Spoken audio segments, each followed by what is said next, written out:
Top quality और consistent performance के लिए सिर्फ सिल्वर पंप नाम याद रखना।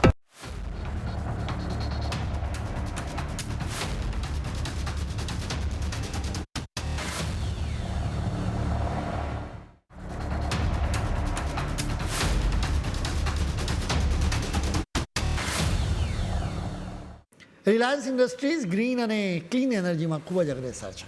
હવે જામનગરમાં જ રિલાયન્સ વધુ એક મોટો પ્રોજેક્ટ લાવવા જઈ રહી છે.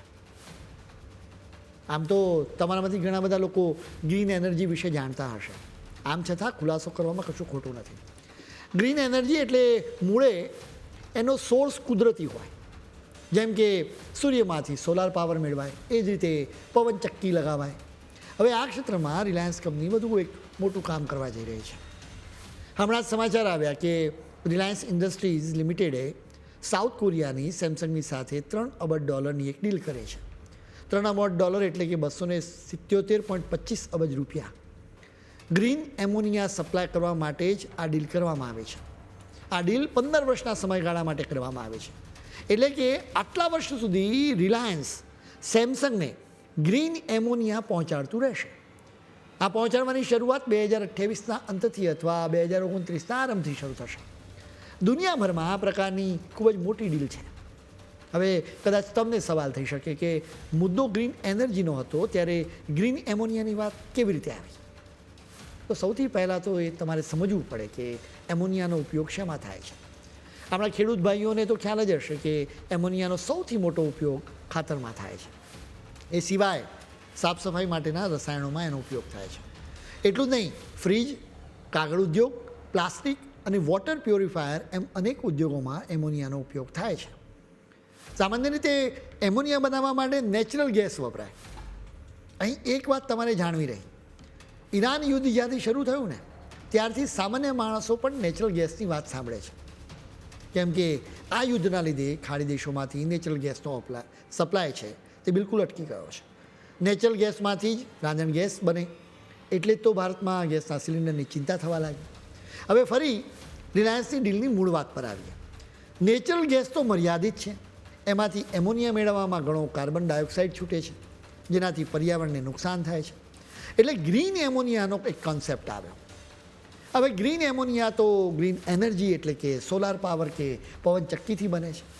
એમાંથી કાર્બન ડાયોક્સાઇડ હવામાં ફેલાતો નથી. અહીં તમને વધુ એક વખત સવાલ થતો હશે કે ગ્રીન એમોનિયા અને ગ્રીન એનર્જીનો શું સંબંધ હોઈ શકે? ગ્રીન એમોનિયા પોતે એક ઈંધણ એટલે કે એનર્જી છે. જહાજો માટે ગ્રીન એમોનિયા એક ઈંધણ છે. સેમસંગ સાથેના કરારથી ગ્રીન એનર્જીના ક્ષેત્રમાં રિલાયન્સે મોટી હરણફાળ ભરી છે. કેમ કે અત્યારે અમેરિકા અને યુરોપ સહિતના દેશો ગ્રીન એનર્જી પર ખૂબ ભાર મૂકી રહ્યા છે. રિલાયન્સ આ ક્ષેત્રમાં આખી દુનિયામાં જોરદાર કામ કરી શકે છે. હવે આ નવી ડીલના કેન્દ્ર સ્થાને જામનગરમાં આવેલું Dhirubhai Ambani green energy giga complex છે. આ જગ્યા 5000 એકર જેટલી મોટી છે.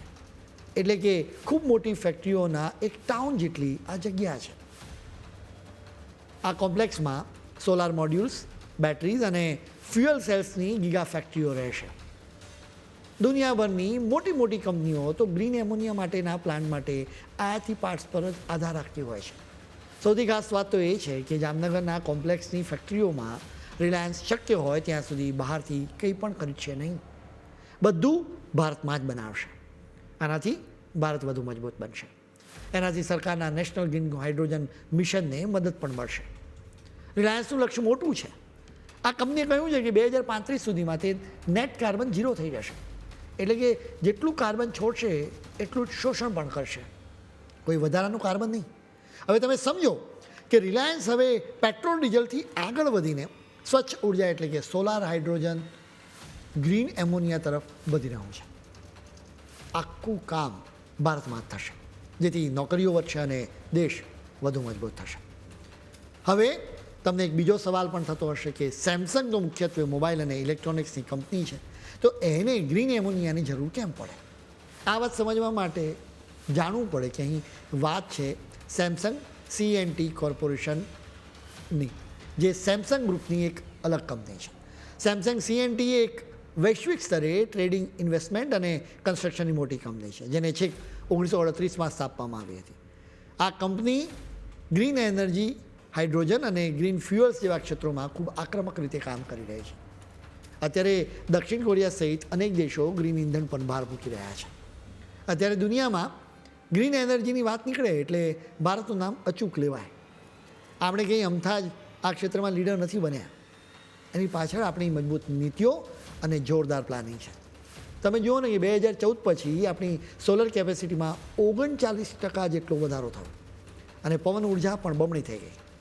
સરકારની PM સૂર્યઘર યોજના હોય કે કુસુમ યોજના, આ બધું જ સામાન્ય માણસના ઘર સુધી મફત વીજળી પહોંચાડવા માટે જ છે. જે રીતે પવન ઉર્જામાં આપણે 53 ગીગાવોટ સુધી પહોંચ્યા છીએ એ નાની અમથી વાત નથી. વળી સોલાર અને વિન્ડમાં ક્યારેક પાવર ઓછો વધારે થતો હોય છે તો ગ્રીડની સુરક્ષા માટે બેટરી સ્ટોરેજ પર સરકારે પૂરેપૂરો ભાર મૂક્યો છે. આ બધું કરવા પાછળનો મુખ્ય હેતુ એ છે કે આપણા દેશમાં જ બધું બને અને સામાન્ય માણસને સસ્તી વીજળી મળે. રોકાણની બાબતમાં પણ દુનિયાનો ભરોસો આપણા પર વધ્યો છે. ભારતે રિન્યુએબલ એનર્જીમાં 100% વિદેશી રોકાણને છૂટ આપી છે. એટલે તો અત્યાર સુધીમાં અબજો ડોલરનું રોકાણ ભારત તરફ ખેંચાઈ આવ્યું છે. દુનિયાભરના મોટા રોકાણકારોને ખબર છે કે ભારતમાં કામ કરવાની પદ્ધતિ પારદર્શક છે અને અહીં વળતર પણ સારું એવું મળે છે. માત્ર સોલાર કે વિન્ડ પૂરતું જ નહીં, પરંતુ હવે તો આપણે ગ્રીન હાઇડ્રોજનમાં પણ દુનિયાનું હબ બનવા જઈ રહ્યા છીએ. આવનારા 10 વર્ષમાં ભારત પોતાની જરૂરિયાતો પૂરી કરીને દુનિયાને ક્લીન એનર્જીના રસ્તે દોરશે એ નક્કી છે. આ બધું જોતાં એટલું તો ચોક્કસ કહી શકાય કે આપણે વિકાસની સાથે સાથે પર્યાવરણની જવાબદારી પણ બહુ સારી રીતે નિભાવી રહ્યા છીએ.